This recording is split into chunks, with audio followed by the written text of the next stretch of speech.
그리고 많은 일반 투자자들이 이런 오류에 빠져 있는데요. 이 악재가 이렇게까지 하락할 이유가 맞나요? 라고 시간을 허비하는 케이스가 굉장히 많습니다. 안녕하세요, 유리아빠입니다. 이번 영상에서는 이번 비트코인 하락에 사용된 악재 재료와 개인 투자자가 이 악재를 대할 때 조금 더 효율적인 방법을 말씀드리려고 합니다. 그럼 오늘 영상 시작해 보겠습니다. 총 3가지 악재가 있었는데요. 그 첫 번째로 헝다의 파산 신청 챕터 15 신청입니다. 이 챕터 15는 외국계 기업이 회생을 추진할 때 미국 내 채권자들의 채무 변제 요구와 소송으로부터 기업을 보호하는 규정입니다. 중국에서 이 헝다 그룹의 문제를 해결하는 시간을 버는 동안 미국 채권자들로부터 채무 변제 시간을 확보하기 위해 전략적으로 파산을 선택한 것으로 보이는데요. 많은 기업들이 밟는 절차인 만큼 이후에 어떤 뉴스가 나오는지가, 어떤 재료가 나오는지가 훨씬 더 중요하지 신청 자체만으로 엄청난 악재는 아니다. 그러나 이 헝다라는 게 중요한데요. 이 헝다는 테더와 21년도에 큰 악재로 크립토 시장 전체를 한번 하락시킨 그런 이력이 있습니다. 그런데 21년도처럼 뱅크런 우려로 비트코인이 하락한 건 아니라고 생각을 하고, 헝다 이슈로 중국 전체적인 경기 침체 우려, 그래서 불안감이 증가했고 누군가 현금이 필요한 사람들이 갖고 있는 비트코인을 매도했다, 이 정도로 해석을 하고 있는데요. 테더사가 헝다 리스크에 노출돼 현금 환급이 어려워지면 뱅크런이죠. 투자자들은 손해를 피하기 위해 비트코인을 팔고 남들보다 빨리 테더를 현금으로 바꾸려고 할 가능성이 높다, 이러한 찌라시가 이번에도 있는데, 테더는 현금화하고 있는 고객들에게 현금을 지급하기 위해서 비트코인을 매도했다라는 찌라시도 함께 돌고 있습니다. 그러나 이 헝다 이슈 이후에 테더의 점유율은 스테이블 코인 중 1등으로 올라설 만큼 엄청나게 상승을 진행했는데요. 뱅크런을 진행한다면 이번 악재는 비교도 안 될 만큼 큰 악재가 될 수도 있지만, 블랙락보다 약 5억 달러라는 초과 수익을 만들고 있는 테더인 만큼 크게 걱정할 필요가 없는 단계라고 생각을 하고 있습니다. 그럼 헝다 이슈는 어느 포인트에 집중을 해야 될까요? 이 중국의 부동산 이슈는 22년도 7월 기사인 만큼 과거부터 존재했기 때문에 시장에 많이 가격적으로 반영이 되어 있어서 새로운 악재가 아닌 것에 집중하셔야 되고, 이 헝다 이슈를 시작으로 부동산 위기가 전체적으로 확산되는지, 이 부분을 집중해서 다음 뉴스에는 어떤 뉴스가 담기는지 확인하시는 것이 가장 중요해 보입니다. 그리고 이렇게 수면 위로 문제가 떠오르게 된 이유는 중국의 공격적인 동남아 투자가 러시아 우크라이나 전쟁으로 인해서 투자했던 많은 자금들이 부실채권으로 변하면서 자금의 흐름이 막힌 게 가장 큰 이유인데요. 추가 뉴스를 같이 기다려 보시면 될 것 같습니다. 그리고 두 번째 악재, 미 국채 수익률입니다. 우선 FOMC 의사록에서 대부분의 참가자들은 인플레이션에 대한 상당한 상승 위험을 계속해서 보고 있고 추가 긴축이 필요할 수 있다고 말했는데요. 미 국채 대규모 발행이 시작되었고 계속해서 발행되고 금리는 상승한다면 금리 격차를 유발시키고 달러는 강세의 흐름으로, 위안화는 약세의 흐름으로 흘러가는데, 여기에서 위안화 방어를 위해 중국이 미 국채를 계속해서 매도한다면 미 국채 금리 상승이라는 악순환으로 계속해서 안 좋게 흘러갈 수밖에 없습니다. 그리고 그 움직임은 벌써 시작되고 있는데요. 이 부분에 대해서는 조금 지켜볼 필요가 있습니다. 언젠가 이 악순환을 한번 끊어내는 계기가 발생한다면 강한 상승을 할 수 있는 그런 재료가 될 테니 꼭 지켜보시는 걸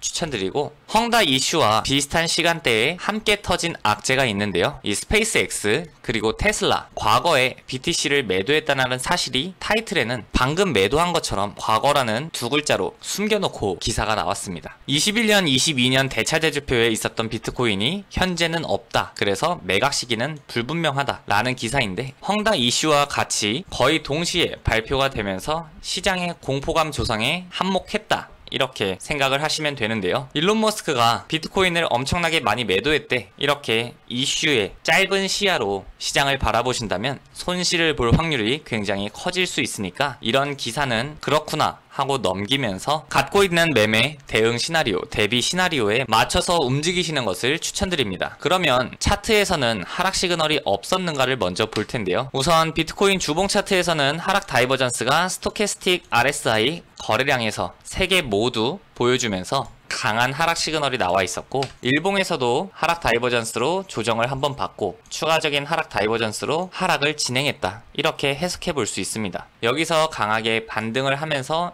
이전 고점들을 돌파하고 지표 또한 다시 과매수 방향으로 들어왔다면 이 하락 다이버전스가 무효화되면서 강한 상승 랠리를 이어갈 수 있었을 텐데 발생한 하락 다이버전스가 가격에 반영되는 모습입니다. 이게 펀더멘탈 분석뿐만 아니라 기술적 분석을 병행해야 하는 이유로 저는 가장 손꼽는데요. 오늘 영상에서 다룬 내용들의 결론을 요약해보자면 지나간 재료를 통해서 다음을 대비하는 것이 중요하다. 헝다가 다른 부동산 대기업들을 파산시킬 수 있는 원인 제공을 하게 된다면 추가 하락이 올 수 있다라는 시나리오. 이런 시나리오를 작성하는 것은 굉장히 긍정적이지만 이렇게까지 하락할 이유가 맞는지 집착할 필요는 없다. 일론 머스크가 과거에 판 게 왜 지금 하락하는 거야? 이런 생각에 시간을 허비할 필요가 없다라는 소리죠. 그리고 기술적 분석을 병행해야 된다. 하락을 조금은 예상할 수 있었던 만큼 하락을 예상한 사람들은 대비하는 시나리오를 세울 수 있기 때문에 기술적 분석은 항상 같이 공부하시면 좋을 것 같습니다. 그리고 많은 일반 투자자들이 이런 오류에 빠져 있는데요. 이 악재가 이렇게까지 하락할 이유가 맞나요? 라고 시간을 허비하는 케이스가 굉장히 많습니다. 그러나 진짜 본질적으로 하락의 가장 큰 이유는 누군가가 굉장히 많이 매도해서입니다. 그렇기 때문에 좋지 않은 곳에 시간을 허비하지 말고 추가 상승을 하거나 추가 하락을 할 수 있는 재료는 무엇인지 다음을 대비하는 것이 훨씬 중요하다는 것을 여러분들한테 말씀드리고 싶었고요. 다음 영상에서는 비트코인 관점 혹은 알트코인 매매 아이디어 이런 부분을 다루는 영상으로 찾아뵙도록 하겠습니다. 구독과 좋아요, 알림 설정 부탁드립니다. 감사합니다.